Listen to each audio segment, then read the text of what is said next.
I've been on a bit of a quest to simplify my watch collection. To do that, I decided that I wanted a simple black sports watch. Now, I'm not exactly a hardcore diver. I'm more of a desk diver, if anything. But I decided that a black dive watch would be the quintessential core of my collection. So what followed was a few months of research. I had a budget in mind of about £1,000. Now I wanted something that was going to be versatile and I could wear on different straps and I could wear on different occasions. I also wanted to experience a new brand. I wanted something that I hadn't tried before. And that's what led me to this watch. And in this watch, I think I found some of the best value on the market. Have a look and see if you agree. So I spent a few months researching which watches I could afford on my budget that met the specifications and also captured my imagination. And none of those watches that I researched caught my imagination quite the same way that this Aquaracer did. This Aquaracer is the 2016 model. I'll pop the reference on the screen now because it is a bit of a mouthful. The reason I went for the 2016 model was because you get them on eBay, pre-owned, within my budget, and the fact that it is a 41mm watch, which is very much the sweet spot for me. So in terms of this watch then, what I'll just do is I'll take you through some of the specifications. As I said, it is a 41mm watch, which for me is the perfect dive watch size, fits my wrist really nicely. Thickness, it is a lovely and thin case relative to its size, 11.9mm. Lug to lug is a 47, which again, perfect size for me, and it fits with the 41mm really nicely. 20mm lug width, nice versatile size, so probably will fit the vast majority of straps that you own, and it does taper down to 18mm when you get into the buckle, which goes back up to about 20mm. Now in terms of water resistance, this is 300-metre water resistance, which is capable of pretty good depths in terms of diving, way past beyond what the average person would do, particularly the average watch enthusiast. To help we get that 300 metres water resistance, we do have a screw down crown, we do have a screw down case back, and we do have a diver's extension on the bracelet, which I'll show you in a little bit, just to help with the functionality of it there. Now in terms of the bezel, it is a ceramic insert, which as you can see is lovely and angular, which matches the kind of case shape there, which gives another dimension to this watch, which takes probably in more of the sporty direction, so less versatile in terms of wearing it for formal events with this angular nature. However, the fact that the ceramic has also been matched to be angular is very nice, and that attention to detail really elevates this watch another level. We have also got a scratch resistant sapphire crystal with anti-reflective coating. There is quite a lot of detail in this dial, so it's fantastic that it is anti-reflective. They're saying that you can see a little bit in there, but this is a very well lit room, which really helps with legibility. Legibility is a big thing with this watch, and we'll get onto that in just a moment. So in terms of this case style, obviously it is stainless steel, and I've said that it's very angular. Let me just pop it on the wrist so you can see how it looks. Now it's quite a unique fit on the wrist with its more angular case. As you can see, it fits my wrist perfectly. Any bigger than this, I'd probably say it's a bit too large, because it is a watch with quite a lot of presence due to the shape of the case. Now, switching back to the bezel, we have got a 120 click unidirectional bezel, which I must say is absolutely fantastic to use and function. For me, I like each click to feel quite deep and like it's ratcheting, and you do get that satisfaction from every single click. Feels very substantial, feels very, very well engineered. In terms of grip, you have got the, if kind of angular case, which I keep mentioning, which is great for grip. So there's no coin edge bezel or anything like that for grip. However, due to the quality of the engineering on the case itself, it's still very easy to accurately manoeuvre. There is a loom pip at the 12, sat within a triangle, and then we've got Arabic numbers filled with loom all along the outside with 1 minute indentation markers up to the 15 minutes mark. I will insert some loom footage here. So that's the loom, very decent loom, very legible. Speaking of legibility, this is partly thanks to that anti-reflective sapphire, which I mentioned before. The dial itself is brushed. It does have a sunray effect, but its brushed finish does mean that it is very legible. And within that dial, you can see that there are some really nice, deep engraved horizontal lines. It gives a really beautiful texture and some really good visual interest to the dial. This is very reminiscent for me of the Seamaster 300. Not as high in quality, I wouldn't say, in terms of that finishing there. Not as deep in terms of the engraving, and obviously the Seamaster has waves in it, but this is still a nice visual interest which gives a unique kind of twist to the Aquaracer. Now you've got the Tag Heuer logo at the 12 with Aquaracer just below it. You've got caliber 5 automatic and the water resistance at the 6, and you've got Swiss made at the 12 o'clock. The date window is set at the 3 o'clock and it is positioned with a Cyclops on top. It's a good quality Cyclops, very nicely applied, slap bang in the middle. Good quality, and it helps with the legibility on what's already a very legible watch. Cyclops is very hit and miss. I know some people love them, some people hate them. This is the first watch I've had for quite a while with a Cyclops. The one previous was a Invicta Pro diver that I had for a very short period of time before gifting that to a friend of mine. And I think it goes without saying that the quality of this Cyclops is substantially better than that one. But as a premise, as long as it's executed well, I do like Cyclopses, and I do think it looks really good on this watch. The indices on this watch are extremely high polished. The fact they're high polished against a brushed dial is fantastic for legibility, as it really stands out, and particularly in the darkness with your loom going, very legible. Triangle indice at the 12, and more prominent markers at the 6 and the 9. The marker at the 3 is slightly cut off by the date window. Very hit and miss for some people.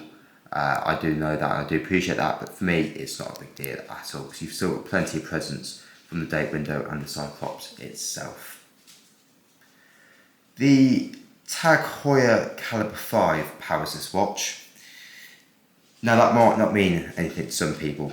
The Tag Heuer Caliber 5 is a slightly modified ETA 2824. Now the ETA 2824 is extremely reliable, very well known, bit of a favourite in more entry level to mid-tier Swiss watches, and it's not very costly to service in comparison to most other Swiss movements, and it's nowhere near as costly to service as a in-house movement. So the Caliber 5 is a tweak on the ETA 2824, but it's not going to perform particularly differently to any ETA 2824 that you've experienced in the past. That's both a good thing and a bad thing for the things that I've outlined. However, it's more of a clever bit of marketing as opposed to anything particularly special about this watch. Great movements, but it's definitely not going to be a selling factor for why you go for this particular watch.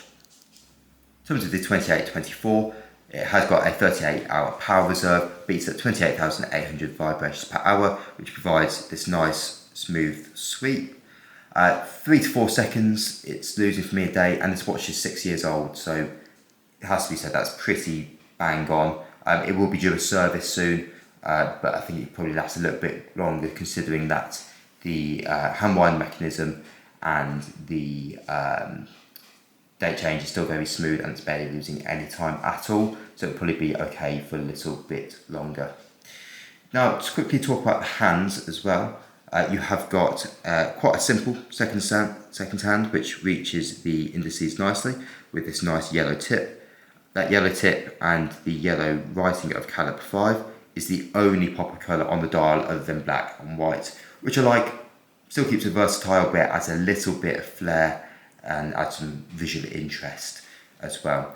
You've got some very simple hands as well. At the tip of those hands, both the hour and the minute hands, have been cut off in the same way and the same angle of the Tag Heuer logo.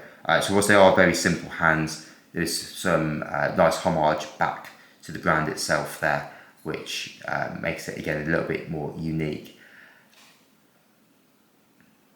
In terms of the finishing then, it's largely fine brushing throughout, with the exception of the very high polished sides, high polished bezel, crown and case back. In terms of the case back, you have got a scuba diver etched on there, which is quite nicely done. And in the absence of a displayed case back, it's nice to have some good quality etching on the back. That brings us on to the bracelet. So the downfall of many a Tag Heuer is the bracelet. It tends to be where Tag save some of their money, and in some of the other construction departments as well, you could argue. This bracelet is pretty average, to be honest. It is a oyster style bracelet. It has a mud clasp, which functions nicely. Push deployant, no flip lock on there, which I would prefer. It does come with a diver's extension as well, just in there, which is, and in there you can see there is a pressed diver's extension, which is pretty cheap, but to be honest, if there's anywhere that they can save money, I'd rather it was the diver's extension, because that's a function that very few people are actually going to be using. So the bracelet is absolutely fine. I still use this stock bracelet. I'm not looking to change it, but it certainly isn't a big selling point for this watch. So that brings us on to the price. So there are new models which have replaced this unit. When this came out in 2016, it retailed at £2,450. For me, that is way too much. No in-house movement and a very average bracelet, £2,500.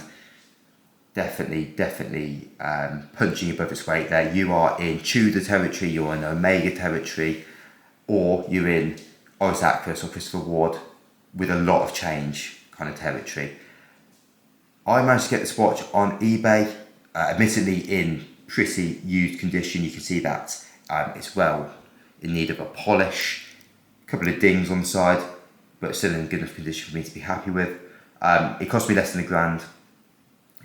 Quite a bit less, it was about £800, which at that point shows excellent value, I believe. You obviously do have to value this against what you can get brand new for that kind of price. You can get an Heuer Aquaracer or a Christopher Ward Trident, so it depends if you'd rather buy used and potentially get something like this with a higher level of name recognition. For me, a better design, but that is obviously personal preference. Or if you'd rather go brand new, have a guarantee, have the satisfaction of getting it brand new out of the box, knowing that you have to service the movements for a few years, that's the trade-off that you have to make. I would say that 5 or 6 years into a Tag's lifetime is probably a very good time to buy. Tag is a brand that loses a lot of its value in the used market. They don't seem to be as bad as they were. However, this being less than half the price of what it cost 5 years ago is pretty shocking, to be honest, in terms of how much it's dropped. For me, I think it's unlikely to drop anymore. That's mainly due to the intrinsic value of the watch, in terms of the movement, in terms of the quality of materials. You won't be able to buy a watch with this quality materials for less than £600-700, so I don't really see how this can drop any further. And the fact that the popularity of the brand with some watch enthusiasts, I know there's still a lot of stigma around this brand, and I do certainly understand the reasons why, and arguably more importantly the popularity of it with everyday consumers. To a lot of everyday consumers, this watch is, and this brand I should say, is just as valuable as Rolex and Omega. That's perception. I'm not saying it is. In fact, I would say that in terms of brand heritage and in terms of quality, this is nowhere near those two brands. But for the everyday consumer, you see this at Formula One, you see the athletes, you see celebrities wearing this, that's the perception. So I think at under £1,000 used, this offers really, really excellent value. So where does this leave me then? So I've owned this watch for 6 months and I've got absolutely no intention of selling this watch. It will offer me so much versatility. It's a watch which is rugged, 300 metres of water resistance. I'd be happy to take this on holiday, wear it in the pool, wear it in the ocean, and then wear it to dinner afterwards. It's got the quality, which makes me believe that it will last a long time, and it's got a timeless design, which means it will never go out of style, and it will be versatile with any straps I want to wear or most outfits I want to wear with it. So thank you for watching my review of the Tag Heuer Aquaracer. Let me know what you think of this watch. If you've owned it in the past, if you've experienced, I'd be really interested in hearing what you think about this piece. If you think there's a better value proposition in the used market, particularly for this style of watch, I'd be really interested again to hear about that. If you enjoyed the video, please give it a like, and if you'd like to see more content, feel free to subscribe. Appreciate you watching, and I'll catch you in the next one.